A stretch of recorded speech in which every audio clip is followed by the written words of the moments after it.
Princess ডায়নার ছোট্ট একটা কথা ছিল, যার সাথে পরিচিত আমরা কম বেশি সকলেই। সে বলেছিলেন, আমি যাকে ভালোবেসেছিলাম সে ছাড়া গোটা বিশ্ব আমায় ভালোবেসেছিল। সৌন্দর্য, ব্যক্তিত্ব কিংবা আভিজাত্য কোনো কিছু দিয়েই প্রিন্সেস ডায়নাকে পেছনে ফেলবার মতো কেউ তার মৃত্যুর এত বছর পরও আসেনি। অথচ তার স্বামীও তাকে ঘরে রেখে আসক্ত হয়েছিল পরনারীতে, যার শেষটা হয়েছিল তাদের বিবাহ বিচ্ছেদ দিয়ে।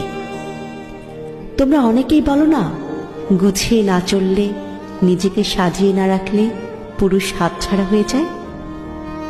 আসলে এটা পুরোপুরি মিথ্যে, বুঝলে? যার মানসিকতা নোংরা তার ঘরে হুড় থাকলেও সে কাজের মেয়ের পেছনে ঘুরে বেড়ায়।